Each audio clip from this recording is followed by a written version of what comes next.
আসসালামু আলাইকুম ওয়া রাহমাতুল্লাহি ওয়া বারাকাতুহু। প্রিয় ভাই বোন, প্রতি বৃহস্পতিবার রাতে একটা দোয়া যদি আপনি 7 বার পড়তে পারেন, এত পরিমাণ রিজিক আপনার কাছে আসবে আপনি দু হাতে নিয়েও শেষ করতে পারবেন না।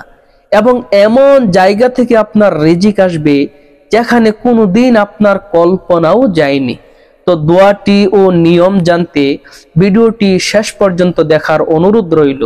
ছোট্ট একটা রিকোয়েস্ট থাকবে, এমন সুন্দর সুন্দর ইসলামিক ভিডিওগুলো নিয়মিত পেতে দয়া করে এই চ্যানেলটি সাবস্ক্রাইব করে বা পেজটি লাইক ও ফলো দিয়ে সাথেই থাকবেন।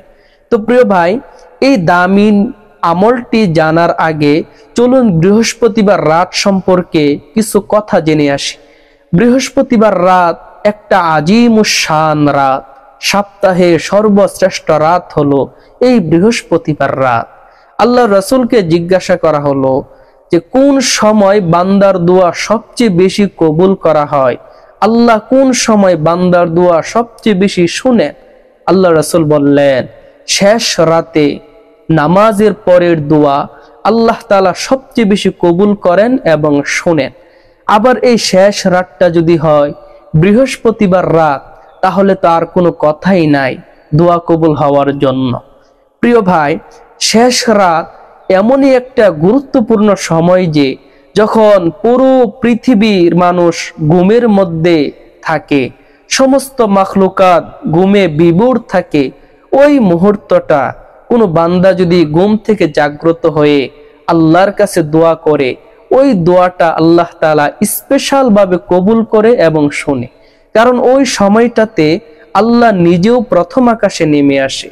আল্লাহ প্রথম আকাশে নেমে দুনিয়ার মানুষকে ডাকতে থাকেন, কার কি দরকার আমার কাছে চাও, কে ঋণের পাহাড়ের নিচে পড়ে আছো আমার কাছে চাও, ঋণ মুক্ত করে দিব, কে সমস্যার সমুদ্রে ডুবে হাবুডুবু খাইতেছ আমার কাছে চাও, তোমার সমস্যার সমুদ্র থেকে আমি তোমাকে টেনে উপরে তুলে দিব, কে রিজিকের সমস্যা টাকা পয়সার সমস্যা আমার কাছে চাও, সব সমস্যা আমি দূর করে দিব। তো প্রিয় ভাই, এই আমলটি আপনাকে করতে হবে বৃহস্পতিবার রাতে তাহাজ্জুদের সময়, অর্থাৎ রাত যখন 3টা 3:30 বাজে, ওই সময় তাহাজ্জুদের সময় হয়। ওই সময় আপনি ভালোভাবে অজু করে নিবেন, অজু করে একটা জায়নামাজ বিছিয়ে নিবেন। জায়নামাজটা বিছিয়ে 2 রাকাত 4 রাকাত যত রাকাত ইচ্ছা আপনার তাহাজ্জুদের সালাত আদায় করবেন। তাহাজ্জুদের নামাজ যখন পড়বেন, প্রত্যেক রাকাতে যখন সিজদায় যাবেন তখন এই দোয়াটি 7 বার পড়বেন। সিজদায় যাওয়ার পরে প্রথমে আপনি সিজদার যে তাসবিহগুলো আছে সুবহানা রাব্বিয়াল আ'লা, এই তাসবিহগুলো পড়া শেষ হলে এই দোয়াটা 7 বার পড়বেন। দোয়াটি হলো ইয়া রাফি আর রাফি। দোয়াটি 7 বার পড়া হলে আরেকটা দোয়া পড়বেন, সেটা হলো রব্বানা আতিনা ফিদ দুনিয়া হাসানা ওয়া ফিল আখিরাতি হাসানা ওয়া কিনা আযাবান নার। দোয়াটির অর্থ কত চমৎকার দেখুন। হে আমার রব, দুনিয়ার সব কল্যাণ আমাকে দান করেন, আখিরাতে সব কল্যাণ আমাকে দান করেন। আপনি দোয়ার মাধ্যমে কয়টা চাইবেন? এই দোয়ার মাধ্যমে দুনিয়ার সব কল্যাণ চলে এসেছে।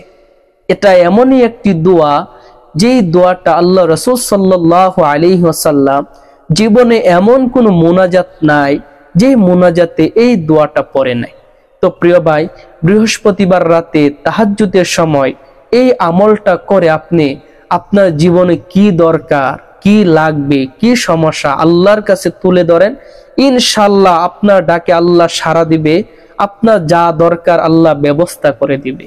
তো ভিডিওটি যদি ভালো লাগে অবশ্যই একটা লাইক, কমেন্ট আর বেশি বেশি শেয়ার করবেন, যাতে অন্য মানুষও জেনে উপকৃত হয়।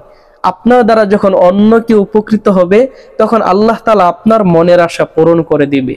পরবর্তী এমন সুন্দর সুন্দর ইসলামিক ভিডিওগুলো নিয়মিত পেতে দয়া করে এই চ্যানেলটি এখনই সাবস্ক্রাইব করে বা পেজটি এখনই লাইক ও ফলো দিয়ে সাথেই থাকবেন।